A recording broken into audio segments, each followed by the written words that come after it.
12월 13일 화요일입니다. 오늘은 누가복음 6장 1절부터 마지막 49절까지 말씀입니다. 당신은 제자입니까? 라는 제목입니다. 당신은 제자입니까? 오늘 본문 6장은 크게 세 덩어리로 구분이 됩니다. 1절부터 11절까지는 안식일 논쟁이지요. 이 안식일 논쟁이 벌어졌다는 것은 지금 예수님의 사역이 3년 반 동안에 벌어지는 사역의 중반기에 접어들었다는 거예요. 그러니까 누가복음 6장이 벌써 예수님 사역의 중반에 왔음을 지금 알 수 있는 부분입니다. 예수님의 제자들이 안식일에 밀 이삭을 잘라서 비벼서 이제 그걸 먹었던 모양입니다. 그리고 또 예수님께서는 또 일부러 골라서 안식일에 병자들을 고치고 그러시는 거예요. 오늘 본문에서는 손 마른 자를 고쳤다고 지금 말하고 있죠. 그러니까 그걸 지켜보고 있던 이 서기관과 바리새인들, 종교 지도자들이 그걸 트집 잡아가지고 예수님과 안식일 논쟁을 벌이죠. 그리고서는 이 예수님이 그 안식일, 자신이 안식일의 주인이라 이렇게 말씀하시니까 그걸 핑계 삼아서 예수님을 이제 죽이고자 결심하는 거예요. 이 안식일의 주인이라는 말은 곧 하나님이라는 뜻이거든요. 자신이. 그러니까 하나님께서 모세 율법에 안식일을 거룩히 지키라 그 10계명의 제4계명에 주셨잖아요. 그러니까 안식일을 거룩히 지키라 그러는데 그 안식일을 거룩히 지키라고 주신 계명, 그 계명을 누가 주셨어요? 하나님이 주셨잖아요. 그러니까 안식일의 주인이라는 말은 그 자신이 하나님이라는 말과 같은 말이에요. 그러니까 이 바리새인들, 서기관들이 얼마나 기가 막히고 놀랬겠어요. 그래서 예수를 신성 모독 죄를 가지고 죽이고자 하는 거죠. 12절부터 16절은 12제자를 부르시는 장면이 나와요. 12제자를. 그리고 이제 17절부터 마지막 49절까지는 이제 소위 말하는 평지설교라고 이름이 붙어진 예수님의 설교가 등장을 합니다.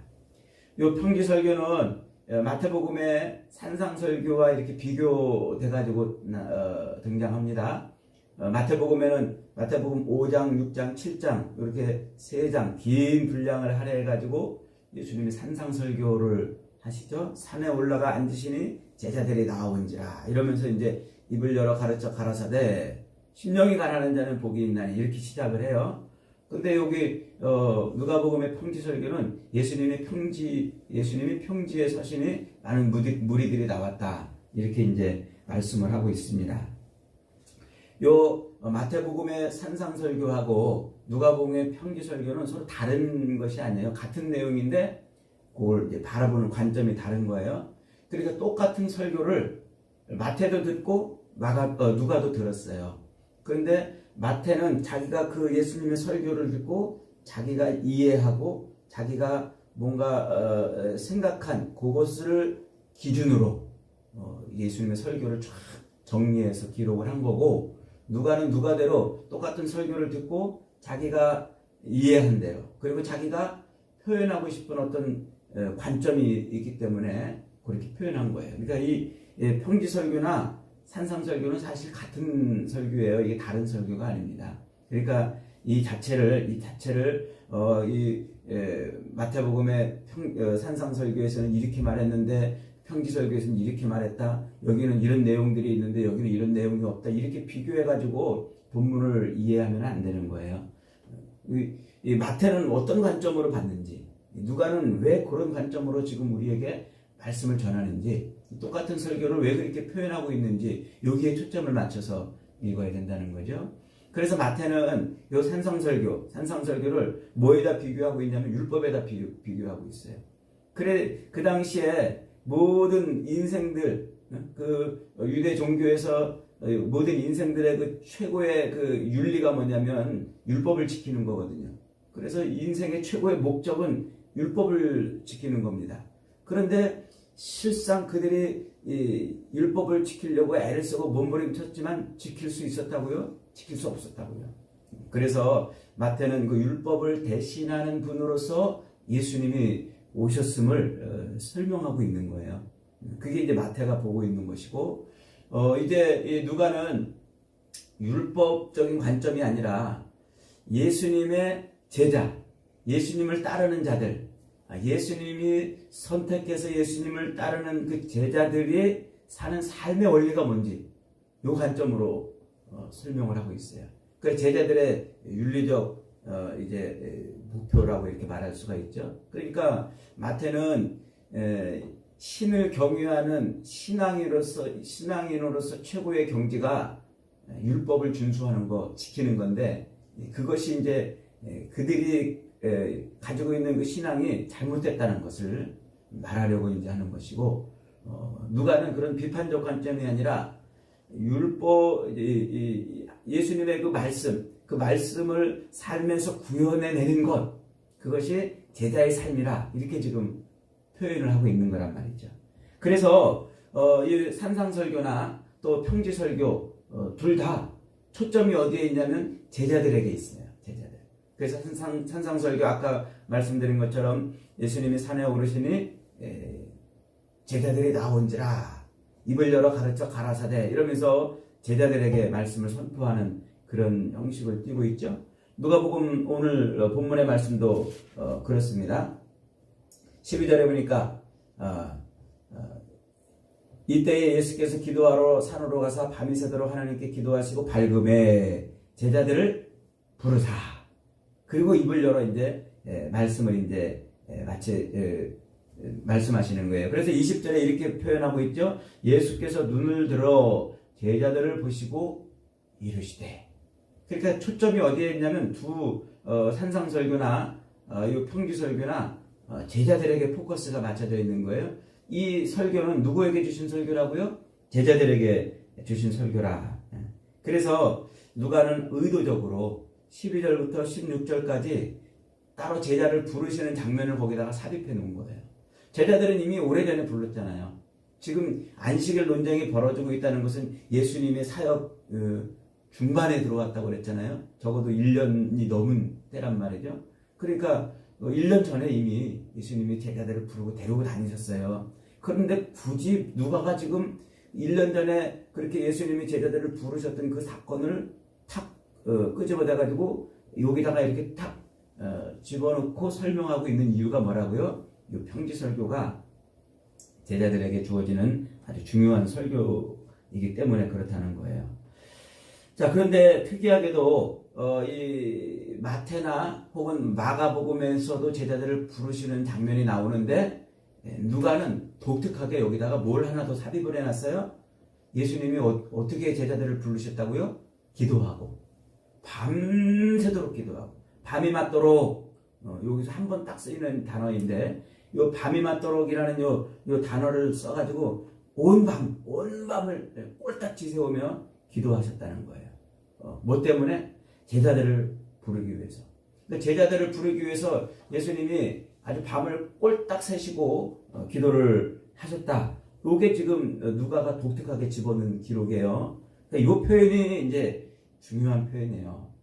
그러니까 누가는 그리스인, 헬라인이라고 그랬죠. 그러니까 누가는 어려서부터 그가 가지고 있는 이 신관이 뭐냐면 그리스 로마의 신관이라고 그랬잖아요. 그러니까 그리스 로마의 신은 뭐냐면 저 멀리 인간과 떨어져서 인간에게 경배받기 위해서 존귀한 자리에 있는 신이 아니라 늘 인간과 교제하고 교통하는, 그러니까 인간의 세계에 들어와가지고 인간과 서로 교제하고 교통하는 그런 신이란 말이에요. 그 신이 이제 인간의 세계에 들어와가지고 신적 권능을 펼칠 때 그때 인간을 통해서 특별한 일을 이제 행한단 말이에요. 그러니까 이게 지금 그런 게 지금 반영이 돼 있는 거예요. 그러니까 신이신 예수님이 육신의 몸을 입고 이 땅에 오셨어요. 이 땅에 오셔가지고 이제 신적인 권능을 펼치실 거 아닙니까? 그 신적 권능을 펼치는 작업 중에 하나가 뭐냐면 제자를 삼는 일이에요. 그래서 그리스 로마 신화 이야기를 보면은요, 신이 인간의 세계에 뛰어들어가지고 자기의 신적 권능을 펼칠 때 그 제자들을, 특별한 사람들을 선택해요. 그래서 그들을 통해서 신적 권능을 펼쳐나가는 이런 일을 하는데 그 그림하고 딱 맞는 그림이에요. 누가도 어릴 때부터 그가 헬라 문화권에서 자랐으니까 이런 신관에 입각해서 그 예수님을 바라본 거예요. 그 예수님이 신이신 예수님이 육신을 입고 이 땅에 오셔가지고 신적 권능을 펼치시는데, 그래서 누구를 택해요? 제자를 택해요. 근데 여기서 중요한 점은 그리스 로마 신화에 나오는 제자를 선택하는 것과는 완전히 다른 방식이에요. 예수님이 철저히 뭐 하셨다고요? 기도하셨다. 그래서 이 지금 누가는 예수님과 제자들의 관계가 그냥 일반적으로 스승과 제자의 관계가 아니라고 지금 말하고 있는 거예요. 예수님이 그 온 밤을 꼴딱 새시면서 기도하시고 제자를 선택하시고 그들을 사도라 칭하셨다는 것은 일반적으로 보편적으로 그리스 로마 문화 속에서 스승과 제자의 관계가 만들어지는 것이 아니라고 지금 말하고 있는 거예요. 그런 그리스 로마의 신관을 가지고서 예수님을 설명하면서도 여기서 이제 그런 완전한 차별을 두고 있는 거죠. 이 누가의 그 관점은 아주 독특한 관점인 거죠. 그러니까 지금 세상적으로 볼 때 세상 그리스 로마 문화 속에서 스승과 제자는 어떻게 만들어집니까? 제자들이 돈을 싸질머지고 와가지고 스승 앞에 와가지고 자기가 배우고 싶은 스승 앞에 와가지고 그 스승에게 엎드려서 스승님 저를 제자 삼아주세요. 제가 스승님의 길을 따르겠습니다. 이렇게 부탁을 해요. 그러면 스승이 이제 그 제자의 면면을 보고서 그리고서 그래 허락한다. 그리고 제자로 삼는 거예요. 이게 일반적인 그리스 로마의 스승과 제자를 삼는 방식인 거죠. 그런데 지금 예수님은 어떻게 하고 계신 거예요? 제자들에게 돈 싸들고 돈 짊어지고 와서 내한테 엎드려라 그런 게 아니라 꼴딱 밤을 새시고 그리고 예수님이 그 많은 무리들 중에 콕콕콕 찍어서 12명을 선택해서 사도로 삼았다. 이렇게 지금 표현하고 있는 겁니다. 그러니까 이 세상적인 방식의 제자 삼음이 아니라 예수님은 특별한 방식으로 제자를 지금 삼았다는 거죠. 그러니까 주님의 제자가 됐다는 것은 주님으로부터 뭐 했다는 거예요? 선택했다는 거예요. 그러니까 내가 주님을 선택한 것이 아니고 주님이 나를 선택했다는 거예요.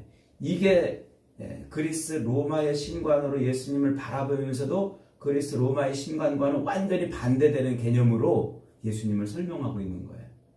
그러니까 신이 인간의 몸으로 이 땅에 와가지고 이제 인간들이 그 신을 추앙하는 것이 아니라 신이 선택해서 신의 일을 펼쳐가는 거라는 거죠.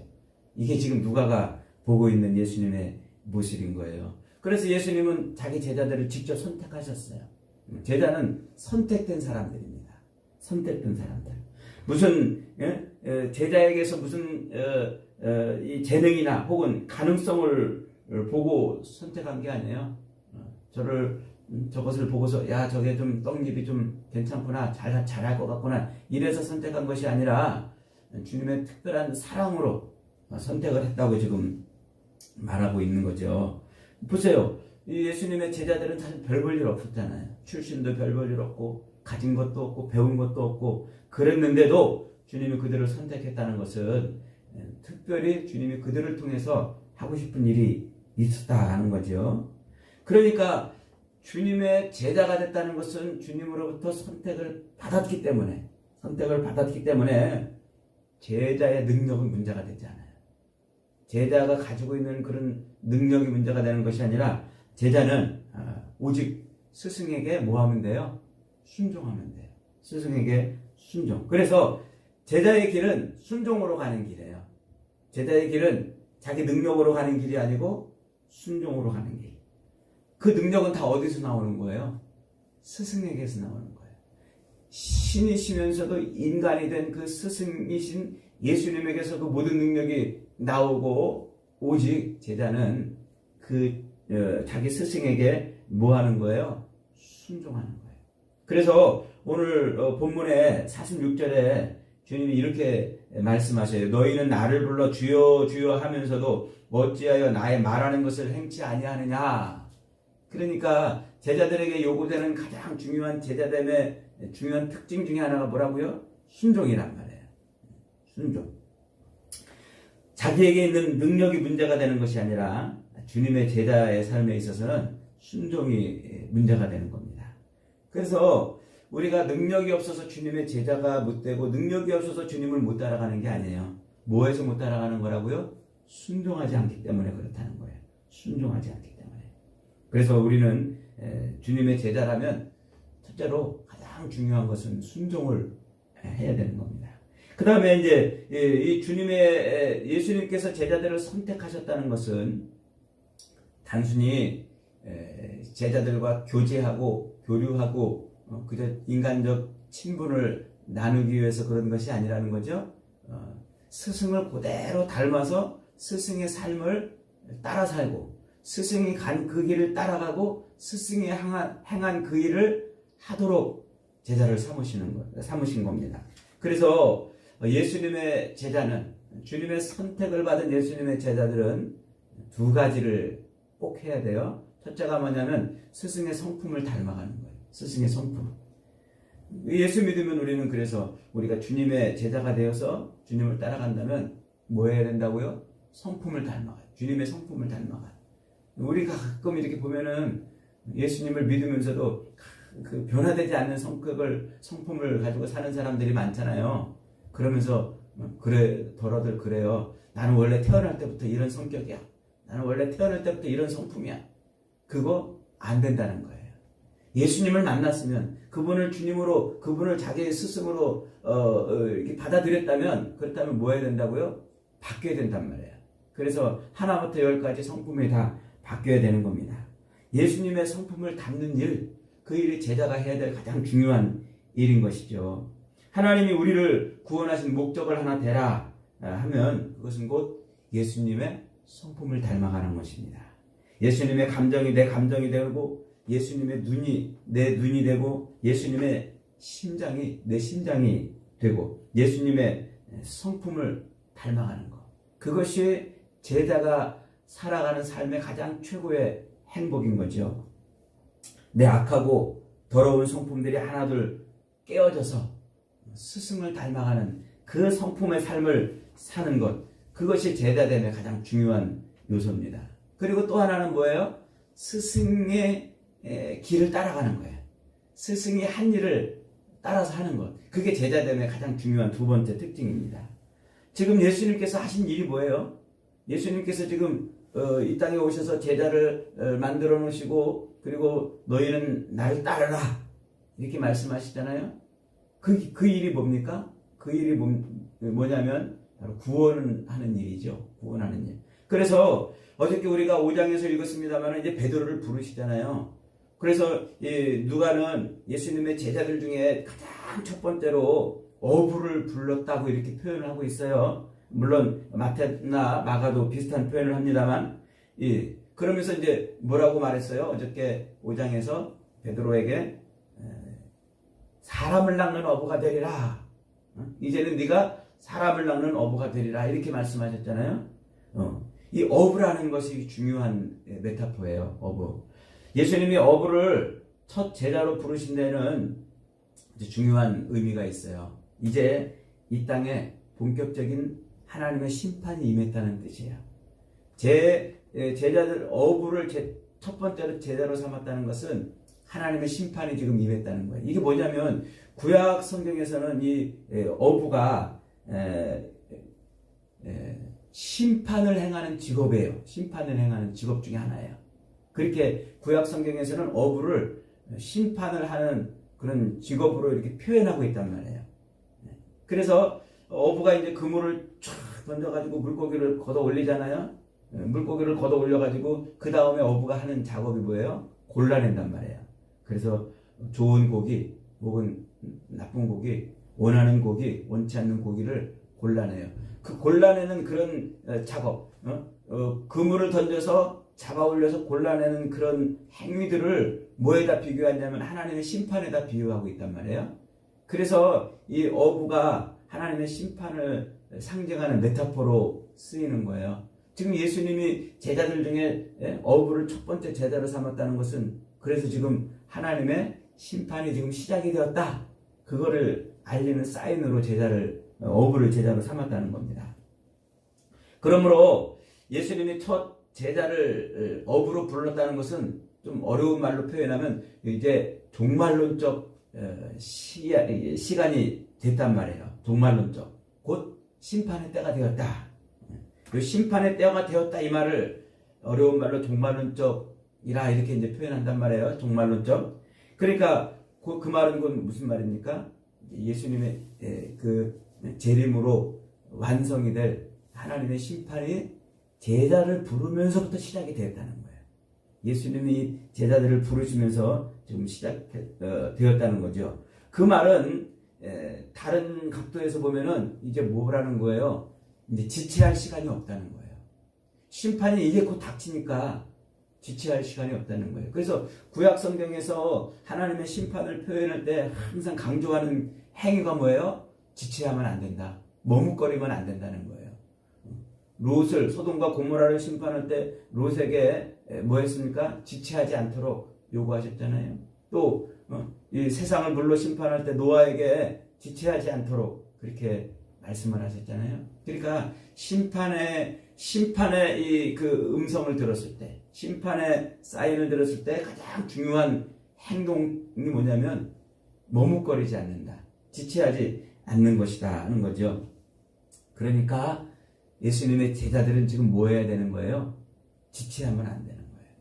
예수님이 콕콕 찍어가지고 부르신 그 제자들은 지금 머뭇거릴 시간이 없어요. 지체할 시간이 없어요. 즉시로 뭐 해야 됩니까? 즉시로 예수님이 그물을 던져서 자기 백성들을 구원하신 그런 일을 행한 것처럼 제자들도 즉시로 그 일을 행하는 그런 일을 하게 되는 거죠. 그래서 예수님이 제자들을 부르심을 통해서 복음을 전하는 이 일을 아주 긴박하게 하도록 지금 말씀하고 있는 겁니다. 요즘에 많은 교인들이 자기를 주님의 제자라고 이렇게 말합니다. 그러나 주님의 제자로서의 그 긴박성은 하나도 없어요. 2000년 전에 예수님은 긴박하게 지금 즉시 나를 따르도록, 그래서 제자들은 예수님의 그 부름을 받자마자 배와 그물을 버려두고 즉시 쫓았더라. 배와 부친을 버려두고 즉시 쫓았더라 그랬는데, 요즘의 교인들은 즉시 쫓는 게 아니에요. 이 땅에서 그저 좀 더 누리고 좀 더 잘 먹고 잘 살고 싶은 그런 생각을 하고 있죠. 그래서 이 땅에서 주님의 제자로 산다는 것은 아주 긴박하게 즉시 그렇게 뭘 대비한다고요? 심판을 대비하는 거예요. 그 일을 하는 사람이 제자라고 지금 말하고 있는 거죠. 세상에 인구가 80억 명이 넘었대요. 지난 몇 달 전에 드디어 인구가 80억 명을 넘었대요. 어마어마하죠? 그 어마어마한 인구를 딱 두 줄로 나누면 어떻게 나눠집니까? 부자와 가난한 자, 남자와 여자, 혹은 잘생긴 자, 못생긴 자, 이렇게 나눌 수 있습니까? 그거보다 더 중요하게 구분하는 방법이 있어요. 그게 뭡니까? 산자와 죽은 자예요. 산자와 죽은 자. 그리고 구원받을 자와 심판받을 자. 그것이 바로 지금 성경이 말하고 있는 세상 사람들을 구분하는 방법 아닙니까? 그래서 제자들은 뭐 하는 사람이냐면 세상 사람들을 빨리 뭐 하는 거예요? 구원의 길로 이끌어가는 거죠. 그래서 예수님께서 제자들을 삼으시고 그 제자들로 하여금 사람을 낚는 어부가 되리라 라고 말씀하신 것은 이제 우리 제자들이 예수님에게서 배워야 되는 가장 중요한 기술 중에 하나예요. 뭐라고요? 사람 낚는 일을 해야 되는 거예요. 돈 버는데 바쁘고 또 즐기는데 바쁘고 사람 낚는 일에는 뒷전이고 이렇게 살 수 없다는 거예요. 이제 요즘에 우리 교인들이 생각하는 건 뭐냐면 예수를 믿으면 이 땅에서 그저 잘 먹고 잘 살고 평안하게 사는 것이다 하고 자꾸 그렇게 생각을 한단 말이에요.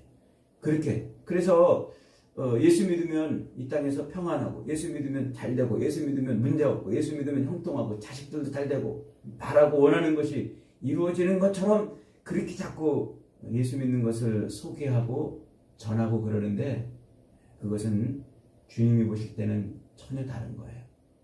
그것은 이방인들이 하는 거예요. 이방인들.